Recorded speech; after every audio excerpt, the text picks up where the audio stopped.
آپ پر سلامتی ہو اے امیر المؤمنین عمر فاروق، جن کے ذریعے اللہ نے اسلام کو عزت عطا فرمائی۔ اللہ تعالیٰ آپ کو امت محمدیہ علی صاحبہ الصلاۃ والسلام کی طرف سے بہترین جزا عطا فرمائے۔ اگر آپ نے کسی کا سلام پیش کرنا ہے، مثلا ہم گئے ہیں اور ہم نے سلام پیش کرنا ہے استاذ محترم دامت برکات عالیہ کا، تو کسی کا سلام پیش کرتے ہوئے انسان یوں درخواست کرے، یا رسول اللہ، استاذ محترم مولانا محمد الیاس گھمن بن حافظ شیر بہادر کی طرف سے سلام قبول فرمائیں، وہ آپ کی شفاعت کے طلبگار ہیں۔ اپنے والدین کی طرف سے، دوست اقارب کی طرف سے، جنہوں نے آپ کو کہا ہے، ان کی طرف سے جب آپ سلام پیش کریں گے تو یوں روضہ اقدس پر سلام پیش کریں۔ دن میں 5 مرتبہ یا جتنی مرتبہ حاضری ہو سکے بار بار بار بار بار بار روضہ اقدس پر حاضر ہوتے رہیں۔ مدینہ منورہ میں جتنا آپ کا قیام ہو، تلاوت کریں، ذکر و اذکار کریں، درود و سلام کی کثرت کریں۔ مرد حضرات کے لیے کہ وہ مسجد نبوی میں باجماعت نماز کا اہتمام کریں، خواتین جو ہے وہ اپنی بلڈنگ پر نماز ادا کریں۔ ہاں، بعض مرتبہ خواتین روضہ رسول پر آتی ہیں، اس وقت اگر نماز کا عین وقت ہو جاتا ہے تو وہاں پر جو خواتین کے لیے نماز کی جگہ ہے وہاں پڑھ لے، اس کے بعد پھر اپنی جگہ پر چلی جائے۔ اس کے علاوہ انسان کو چاہیے کہ انسان اس کے علاوہ دیگر مقدس مقامات کی زیارت کرے، اور جنت البقیع ہے، مسجد قباء ہے، میدان احد ہے، شہدائے احد ہیں، ان کی زیارت کے لیے جائے، تاکہ وہ منظر جو حضرت صلی اللہ علیہ وسلم کی زندگی میں تھے ان کی زیارت کرے، کہ اس جگہ حضور علیہ الصلوۃ والسلام کی جو وہ بیٹھتے تھے، یہ جگہ حضور علیہ السلام کا ممبر ہے، یہ ممبر اور آپ کے روضہ اقدس کے درمیان کی جگہ ریاض الجنہ ہے، تو ان چیزوں کا انسان بہت اہتمام کرے۔ اب ہم آپ کے سامنے چند مقدس مقامات کی زیارت کے لیے کچھ چیزیں عرض کریں گے، تو آپ نے اس کو غور سے ملاحظہ فرمانا ہے۔ دیکھیے، سب سے پہلے تو یہ دیکھیے غار ہرا۔ غار ہرا یہ مکہ مکرمہ کے قریب ایک پہاڑ ہے جسے جبل نور کہتے ہیں، اس میں غار ہے۔ پہلی وحی، اقرأ بسم ربک الذی خلق، خلق الانسان من علق، اقرأ وربک الاکرم الذی علم بالقلم، علم الانسان ما لم یعلم، یہ وحی نازل ہوئی، یہ وحی نازل ہوئی۔ تو یہ جو غار ہے یہ پہاڑ کی چوٹی پر نہیں، بلکہ اس تک پہنچنے کے لیے 60-70 میٹر نیچے مغرب کی سمت میں انسان کو جانا پڑتا ہے، تو نشیب میں اتر کر راستے پھر بلندی کی طرف جاتا ہے، یوں انسان جو ہے وہ غار کی طرف جاتا ہے۔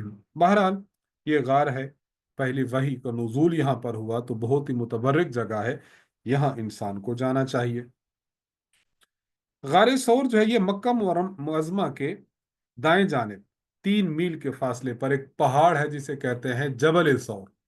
یہ غار اس جبل ثور میں واقع ہے۔ آپ صلی اللہ علیہ وسلم نے مکہ معظمہ سے مدینہ منورہ ہجرت کی تھی، تو 3 دن اس غار میں قیام فرمایا تھا۔ قرآن کریم میں ہجرت کا بیان کرتے ہوئے جس غار کا ذکر کیا گیا ہے وہ یہی ہے، اذ ہما فی الغار، کہ جب اللہ کے نبی اور حضرت صدیق اکبر رضی اللہ عنہ اس غار میں تھے، تو اس غار کا ذکر یہ وہ غار ہے۔ حضرت ابوبکر صدیق رضی اللہ عنہ پہلے اس غار میں گئے، جا کر انہیں غار کو صاف کیا اور پھر حضور صلی اللہ علیہ وسلم کو اس غار میں اندر لائے۔ اللہ کے حکم سے غار کے دہانے پر جو مکڑی ہے اس نے جالا تانا تھا۔ مشرکین قدموں کے نشانات سے چلتے چلتے اس غار کے دہانے پر پہنچ گئے تھے، اور اندر سے آپ صلی اللہ علیہ وسلم اور صدیق اکبر ان کے پاؤں کو دیکھ رہے تھے، لیکن اللہ تبارک و تعالیٰ نے ان کو بچا لیا، ان کو بچا لیا۔